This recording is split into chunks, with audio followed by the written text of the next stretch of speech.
Collectors will not let this die. I think people have just completely forgotten the powerhouses behind bringing this comic book adaptation to the screen. Tom, did you manipulate the marketplace this week? Stay tuned at the end of the video. We're going to announce 5 different giveaway winners. The most trending comic books in the world. At number 10 on the list, who would have thought it's a Mark Spears cover? Collectors will not let this die. Number 10 on the list, Mark Spears Monsters number 1, the 1 in 20 variant. It is A Nightmare on Elm Street, and we absolutely knew this was going to be a banger. $65 average sales. We're seeing sales in the $75 to $80 range at the peak. It's just a great book, and so many people are getting behind every single thing that he's making right now. Not a surprise, and one of my favorite releases of this last week. In the last 24 hours, Mark Spears posted on Instagram some progress photos of a cover he was working on for his Kickstarter.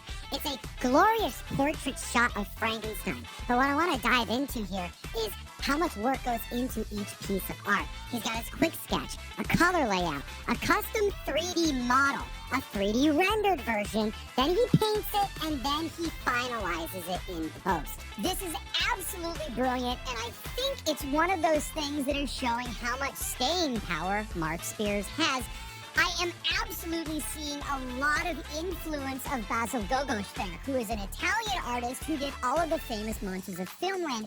If you look at his Frankenstein, if you look at his Wolfman, you can very clearly see a lot of shades that have influenced Mark Spears. And since Basil's was so timeless and everyone has loved it for years and years and years, Mark Spears is very much taking the baton and running with it and doing his own very brilliant versions. Hit the like and subscribe. We make this video every single week for the comic book community. We've been doing it for over 6 years straight without skipping a beat. Number 9 on the list, Time Fly number 1, a 1 in 50 variant, powerfully done, featuring Cable by creator Rob Liefeld. This is a perfectly timed variant to come out because back in 1990, January 9th, 35 years ago this week, Cable debuted in New Mutants 87 and changed Rob Liefeld's life forever.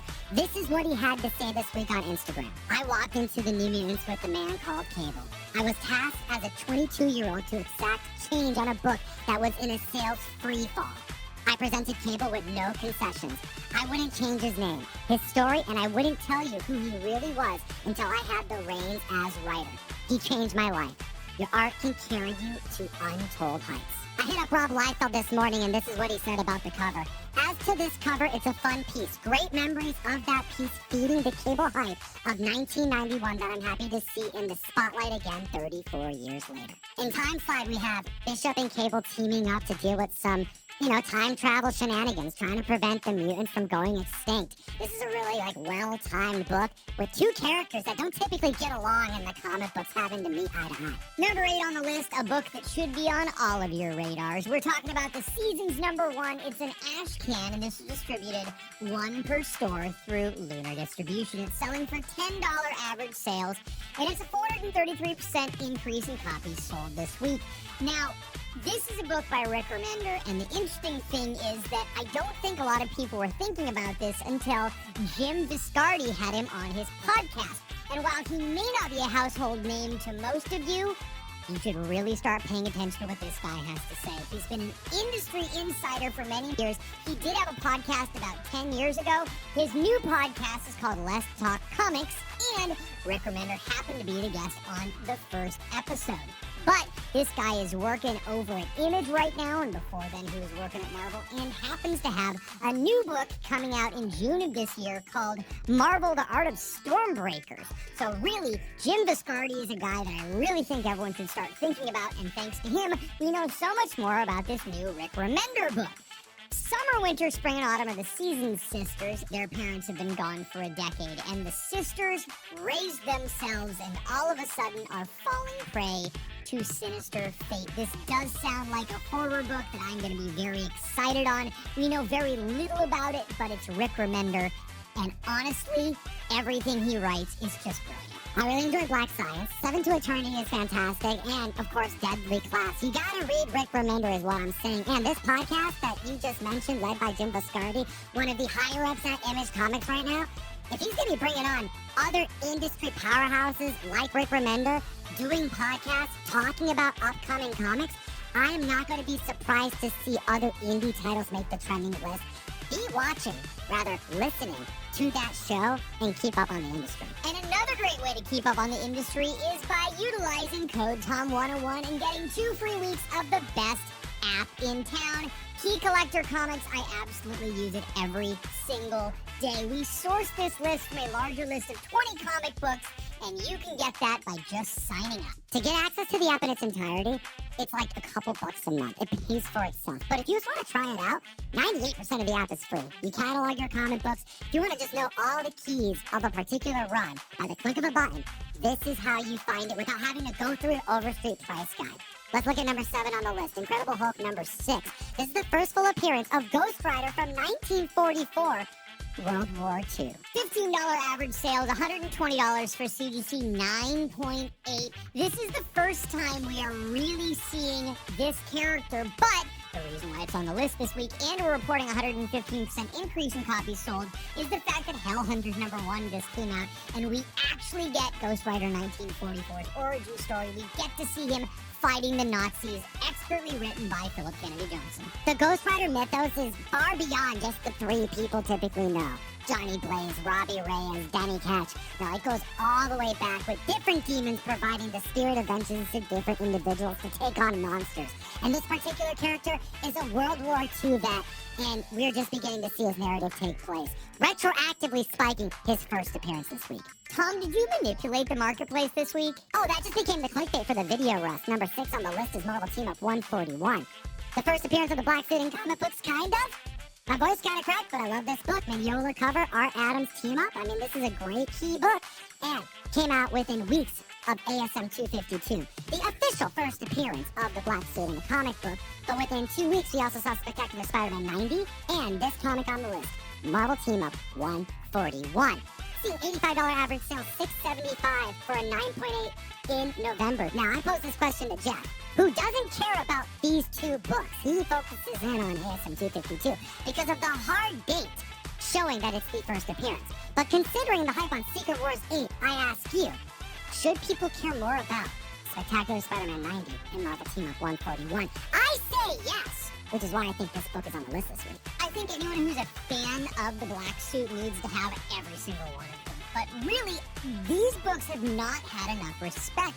Everyone likes Secret Wars 8, everyone likes ASM 252, but this Marvel Team Up and Spectacular 90 have just kind of gone ignored. The big thing that I'm looking at is, yes, you want an absolute first. When is the actual date?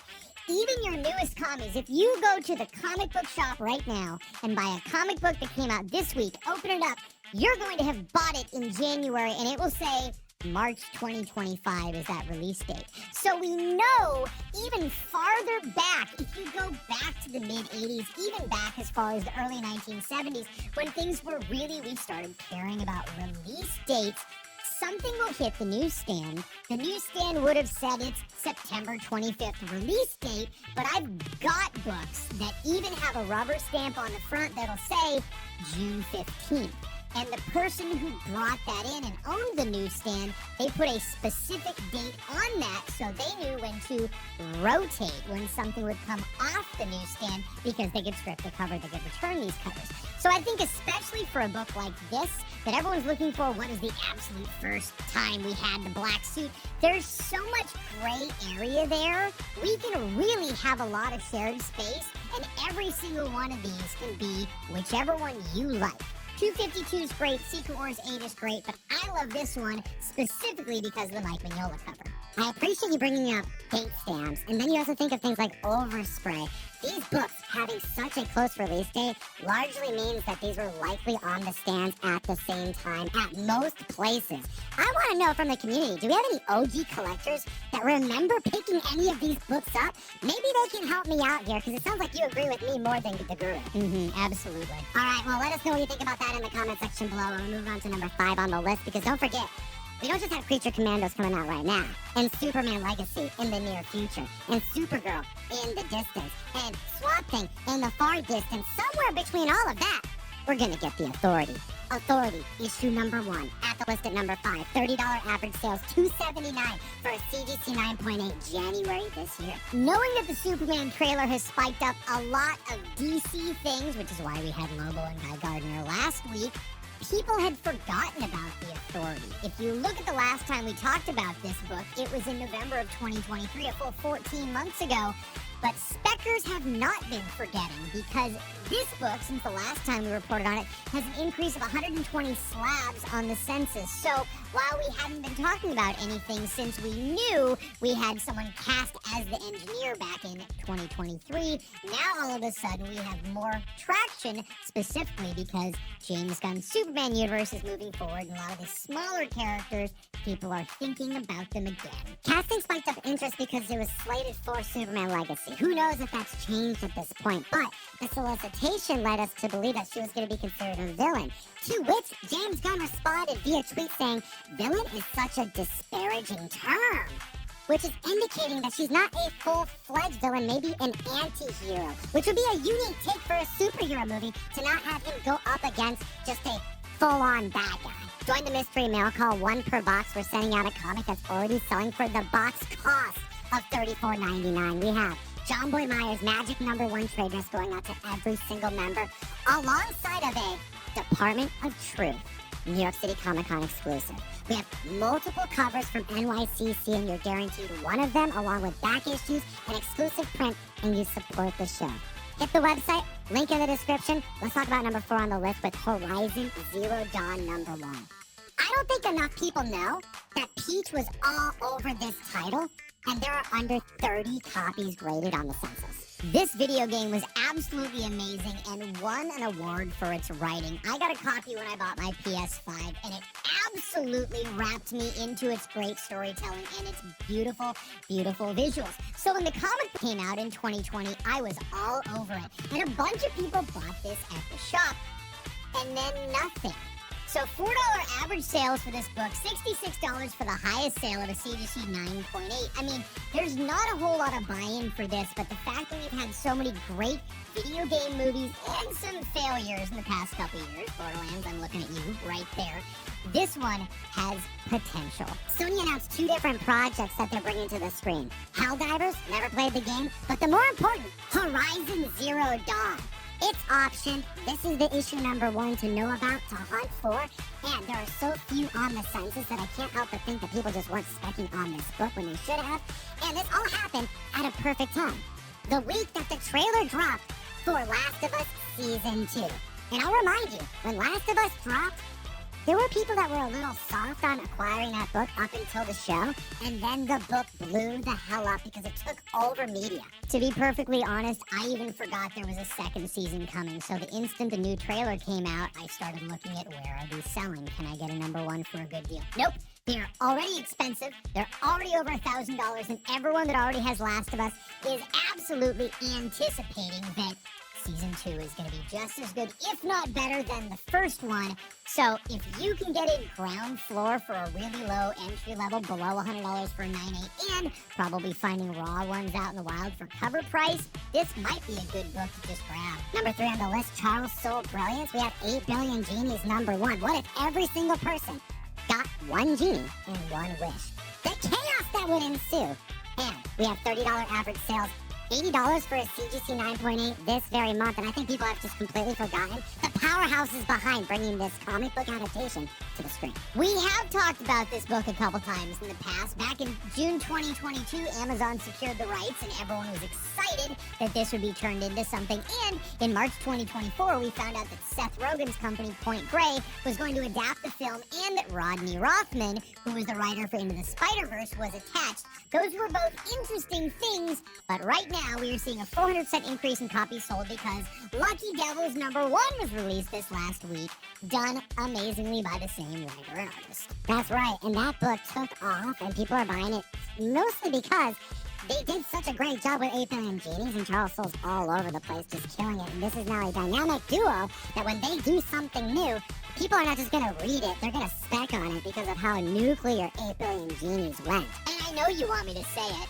#2 on the list, a book that nobody was specking on. Lobo's Back, #1. I mean, last week there were a bunch of Lobo books on the list, and they made sense because we had Omega Man #3, his first appearance, and Lobo #1, which was his miniseries. Now, all of a sudden, Lobo's Back, #1 from 1992. This is one of those miniseries that forever, you could just pick up the 4-issue miniseries for $10 to $15. So when I report a $3 average sale on number 1, you're not going to be surprised. And $79 for CDC 9.8, you're probably not going to be surprised either. This is one of those things where Lobo, we're trying to figure out what's going to actually happen in the story, and are we going to care? He's a fan favorite character, and if you look at what happened, you've got the Omega Man Lobo, which is not the one that everyone knows and loves, and then in 1990 we had the mini-series, which kind of introduced him. There was a one-shot that was a Christmas one that came out in 1991, and then Lobo's Back came out in May of 1992, another 4-issue mini-series kicking off a very long run of Lobo getting between 3 to 5 mini-series every single year for the next 5 or 6 years. 342% increase in copies sold this week because I believe lots of the people that think Lobo is a fun character are just looking for more Lobo content. I think also a lot of people don't know what to spec on as it pertains to Lobo. He may be a fan favorite, but I think a lot of people don't know him, and seeing Jason Momoa get all hyped up has now, garnered some interest to look through his catalog, and they're seeing issue number 1s, and they're getting excited. I mean, $3, sure. $80 on a book that you can buy for $3, that seems pretty high. I will say that there are some other books that you should look at over others. Here's a couple of them. Adventures of Superman, issue number 464. This is the first time we see Superman go up against Lobo, and it happens on the cover. Then I gotta throw out there, Superman Man of Steel number 30. I've always loved this comic book. This is really one of my personal favorites because it's got kind of a hard cardstock cover and it comes with a decal sheet. And you can put these decals on the front and have Lobo fighting Superman, making your own fights in front of a Daily Planet sign. And we know Lobo's going to be introduced in the Supergirl movie. And when did that happen in the comics? Well, Supergirl and Lobo meet first in Brave and the Bold number 3 in 2007. All of these books are just as cheap as the book on the list. Which one excites you more? Now stay tuned to the end of the video. We're going to announce 5 different giveaway winners this week. And I had so much fun picking so many people to send comics to that we're going to double down and do this again because I didn't just make a Santa Fun first appearance of Lobo exclusive. I also made a Bjorn Barends cover. And we're going to pick 5 different people who are joined on our SMS group via ComicTom.com. It's the way we can contact you and keep you updated on all things we're doing. And if you win, we have a way to get your address, etc. and know that it's you. Go to ComicTom.com, join the SMS group, and let's talk about the number 1 most trending book in the world. Fantastic Four? Is that right? 280? Yeah, it is. This is one of those that I think we're going to see more and more of these books spiking because of the Fantastic Four movie coming out. But it's not because of the movie. It has nothing to do with the movie. It has to do with Marvel Rivals. That's right. This is the first appearance of Sue Storm as Malice.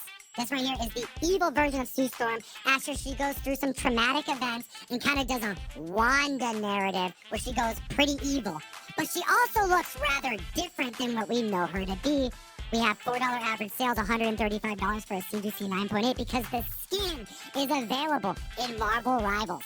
This has now taken this book to mainstream attention, and now it's a key book that you gotta know.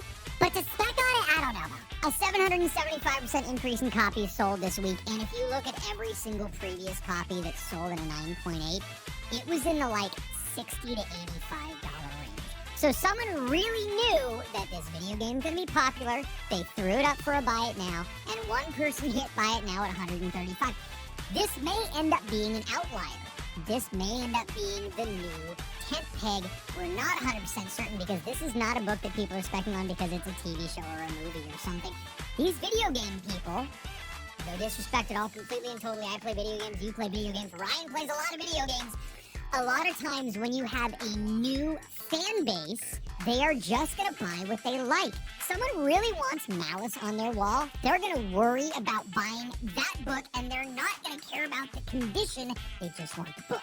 That's right, if you have people who are playing a character for hours a day, wanting to get a memento that they can display or own or be proud of, it makes sense.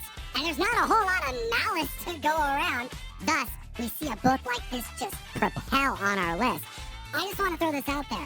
I don't think you should be going to buy 9/8 of this hoping that it's going to just explode long term.